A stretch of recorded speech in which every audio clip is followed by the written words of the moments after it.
Saquem suas fichas e rolem seus dados, porque está começando mais um vídeo aqui no meu canal. Eu sou o Jonathan e hoje nós vamos falar sobre as divindades da Ordem e do Caos de Arton. Ou não.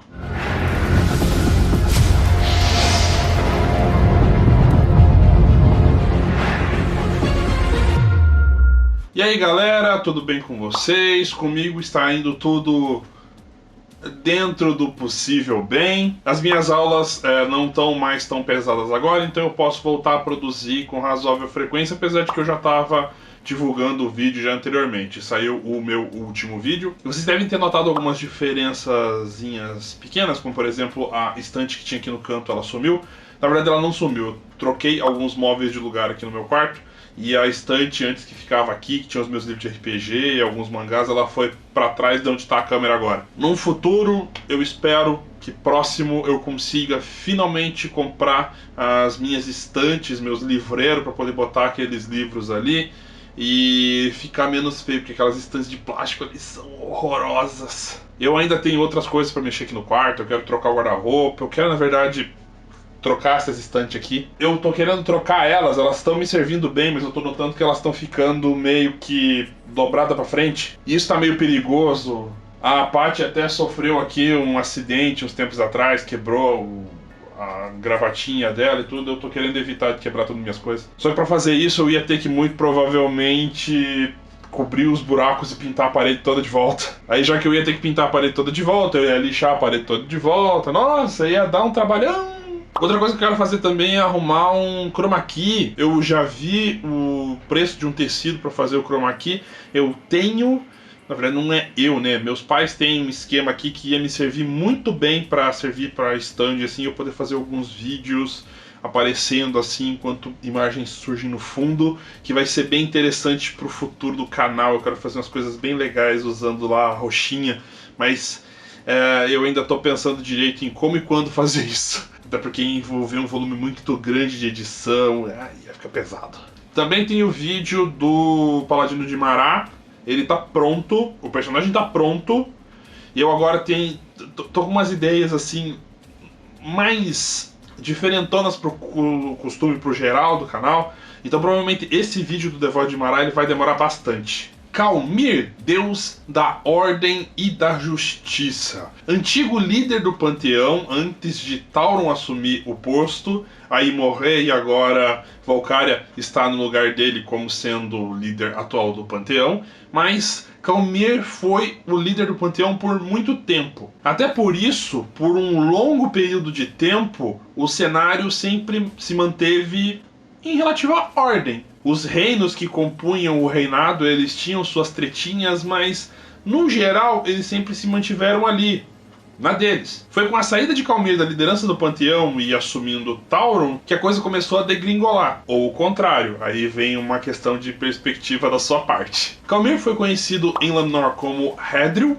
Daianor entre os Minotauros e Heredrin entre os Anões. Calmir é um deus de guerra também, mas de guerra no sentido de guerra santa. Além dele ser também um deus da justiça, ser relacionado aos anões, a ordem, a luz e a ordens de cavalaria no geral. Inclusive tem duas ordens de cavalaria dedicadas a Calmir, a Ordem dos Cavaleiros da Luz e a Ordem dos Cavaleiros de Calmir. Os devotos típicos de Calmir são águilos, anões, cavaleiros, guerreiros, nobres e paladinos. O símbolo sagrado de Calmir é uma espada longa sobreposta a uma balança, simbolizando a justiça. Se você já se ligou no símbolo da deusa da justiça, que agora eu não lembro o nome dela, mas acredito que seja justiça mesmo, ela segura a espada e a balança, então o símbolo de Calmir é a sobreposição das duas. Devotos de Calmir têm como obrigações e restrições, eles não podem negar um pedido de ajuda de pessoas inocentes, ou seja, se um vilão pede ajuda para ele, ele pode se recusar. A questão é o que é vilão e o que não é, mas enfim, isso tem a ver com detecção de mentira e tal, paladinos têm isso. Também devem cumprir as ordens de superiores na hierarquia da igreja. A igreja de Calmir, ela é mais ordenada nesse sentido, e só podem usar itens mágicos criados por devotos da mesma divindade, ou armas sagradas no geral. Isso vem por conta de uma história que eu já vou chegar lá. Obviamente, como eu já disse anteriormente, Khalmyr aceita paladinos. Os paladinos de Khalmyr são, assim, uns dos mais ativos em Arkham, por assim dizer. E um grande aliado de Khalmyr vem a ser Asgeir. São duas divindades muito próximas e muito justas. Também daria para dizer Lin-Wu, mas Lin-Wu também é meio quieto na dele, como a grande maioria dos Tamoranianos. Inimigos divinos declarados antigamente eram Ragnar e Kim, além dele ter uma treta pesada com a Tenebra, mas acredito, assim, com grande força de que Khalmyr continuaria alimentando essa raiva do Thor e, sobretudo, do Arsenal, apesar do Arsenal ter sido muito esperto. O reino divino de Khalmyr se chama Ordine, e é um mundo que acho que para muitas pessoas vai ser um pesadelo. Ordine é um mundo em que tudo é certinho e simétrico, de maneira, assim, extrema. Um lago, ele vai ser um círculo perfeito. Uma árvore vai ter perfeitamente a mesma quantidade de folhas na esquerda e na direita. Inclusive, membros da mesma raça, com o passar do tempo, passam a ser exatamente iguais. Então, uma alma que chega a Ordine, ela vai progressivamente se tornando o padrão. Além disso, em Ordine, tudo que tem uma maior probabilidade de acontecer, vai acontecer. Se, jogando 2d6, a maior probabilidade de cair é um 7, se você jogar 2d6, sempre vai dar 7. Particularmente para mim, seria um pesadelo. Inclusive, meu amigo Fábio, ele me lembrou de uma coisa que, tipo, tá bem óbvia aqui, o Kid ia amar Ordine, porque é um mundo totalmente simétrico, totalmente certinho, então seria, assim, o lugar perfeito pro Kid cair. Se vocês não entenderam muito bem, leiam Soul Eater. Se vocês quiserem, assistam o anime, mas o final é uma merda e não tem um terço da história.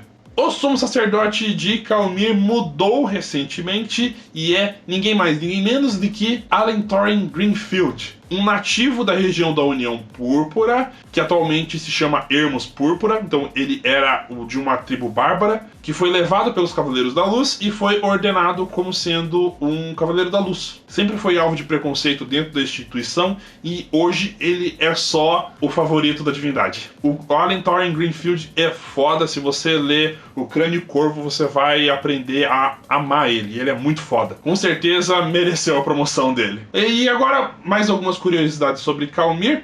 Em Arton, Khalmyr tem uma montaria sagrada, a sua única montaria sagrada, que é um Pégaso. O Pégaso mesmo, ele só existe um, e ele é a montaria de Khalmyr. Então, se eventualmente algum personagem tem um Pégaso, carregou um Pégaso, pode ter sido encantado para ter asas ou pode ser de algum outro plano, mas o Pégaso original de Arton é de Khalmyr. Além disso, se vocês repararem na espada de Khalmyr na arte do Ricardo Mango, ela é uma Gunblade. Ela é uma espada longa com gatilho, ela atira. Ela originalmente não era assim.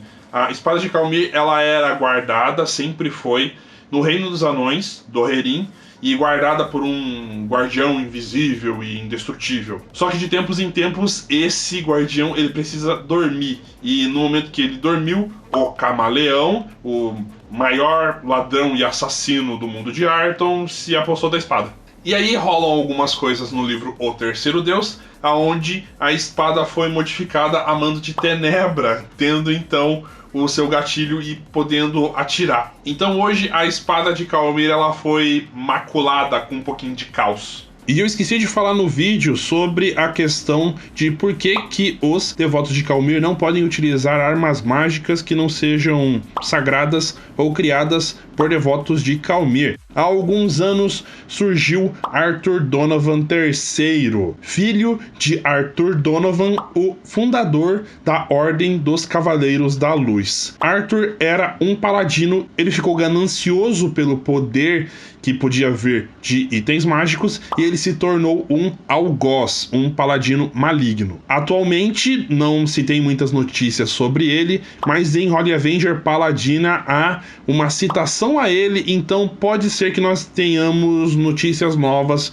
sobre o Arthur. Ele faz parte de um grupo de vilões aventureiros conhecido como Grupo do Mal. Eu ainda vou fazer um vídeo falando sobre eles. E E agora vamos partir para a divindade mais louca de Tormenta, que é Nimbi, o deus do caos, da sorte e do azar. Primeiramente, Nimbi nunca foi conhecido por outros nomes em outras raças. Todas as raças sempre conheceram Nimbi como sendo Nimbi, o que é bem estranho. A área de atuação de Nimbi vem a ser o caos, a sorte, o azar, tudo que tem a ver com o aleatório, com até mesmo a ver com coragem, de loucura e aventureiros. Nimbi é uma divindade que gosta de que as coisas aconteçam. Os devotos típicos de Nimbi são goblins, Carim, sílfides, arcanistas, bárbaros, bardos, bucaneiros, inventores e ladinos. O símbolo sagrado de Nimbi é um dado de 6 faces. Não necessariamente tendo as 6 faces como a gente conhece, mas qualquer dado de 6 faces. Às vezes um devoto de Nimbi pode carregar uma das faces do dado, então tendo meio que um número da sorte. As obrigações e restrições de Nimbi são um pouco diferentes, porque Nimbi não exige nenhum tipo de tributo em específico. Devotos de Nimbi são loucos, ou pelo menos fingem ser. Por isso, quase ninguém leva eles a sério. Um devoto de Nimbi tem menos 5 em todas as perícias baseadas em carisma. Todo começo de cena você tem que rolar um D6. Se cair um resultado 1, você fica confuso até o final da cena. Nimbi não pode ter paladinos, ou não? Brincadeira, não pode mesmo. Isso porque paladinos são naturalmente certinhos, tá? Então não funciona. Você pode criar pseudo-paladinos, mas um paladino em si você não pode. Então um paladino do Deus do Caos não rola. Os aliados divinos de Nimbi aparentemente é Rynin. É o que mais próximo chega de alguém que costuma conversar muito com Nimbi. Mas é difícil de lidar com ele. Ele é imprevisível. Já os desafetos de Nimbi são, em primeiro lugar, Kalmir, né? Diz o ditado que o dono do tabuleiro é Kalmir, mas quem move as peças é Nimbi. Linwu e Tiatis, que são todas essas são divindades assim extremamente ordeiras e Nimbi não faz sentido. O reino divino de Nimbi é Algazarra e, obviamente, o formato dele é um cubo, com cada uma das faces tendo buracos gigantes simbolizando os seus números. Inclusive em Algazarra existem algumas tretas entre as faces. Aquele mau caráter só podia ter vindo da face 1. O sumo sacerdote de Nimbi é DE. Eu chamo ele de DE, mas tem gente que chama ele de D, enfim. Não se sabe exatamente qual que é a raça dele, porque ele sempre tá com um cabelo assim, loiro, muito volumoso, e ele usa 2 máscaras, uma sorridente no rosto e uma brava nas costas, assim, na parte de trás do rosto dele. Muita gente suspeita que ele seja um elfo, porque ele é muito esguio, mas aí não dá pra saber. Ele costuma andar com 2 massas gigantes que parecem 2 pirulitões. Tem alguns desenhos do D que ele tá usando 2 massas normais, mas a galera reclamou e aí os criadores resolveram voltar a botar ele com os pirulitões. Então meio que não dá pra saber se ele usa os pirulitões ou a massa. Varia. E o D, ele é meio que... Ele pode, às vezes, fazer coisas boas, ele pode, às vezes, fazer coisas ruins. Ele pode fazer coisas boas e, em seguida, fazer as coisas ruins com a mesma pessoa. Então ele é completamente insano. Ele tem um cavalo que tem uma marca, 2 marcas redondas no flanco que lembram um número 2 de um dado D6.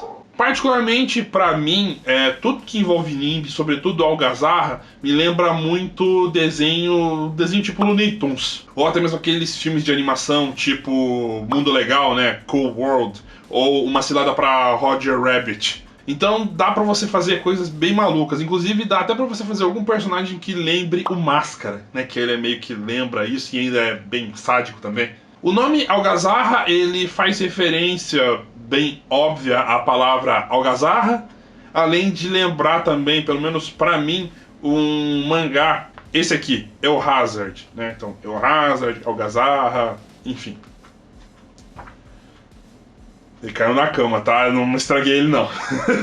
Como Kalmir tem a sua montaria sagrada, Nimbi também tem a sua própria montaria sagrada, que é o hipogrifo. E o hipogrifo, ele é tão maluco quanto o próprio Nimbi. Tem muitos plots esquecidos de Tormenta, citando o Hipogrifo e até mesmo o Pégaso, e os dois brigando e envolvendo aventureiros nessa treta toda. Ainda vai sair um dia os vídeos sobre os plots esquecidos, muito provavelmente quando eu começar a fazer os reviews das Nações do Reinado, eu vou voltar a falar de tudo isso. Além disso, tem um outro cavaleiro, um outro personagem que ele é uma paródia, por assim dizer, daquilo que Khalmyr criou, que é o Cavaleiro Risonho. Ele é uma representação de Nimbi, mas voltada pro lado da cavalaria. Então ele é um cavaleiro instável, maluco.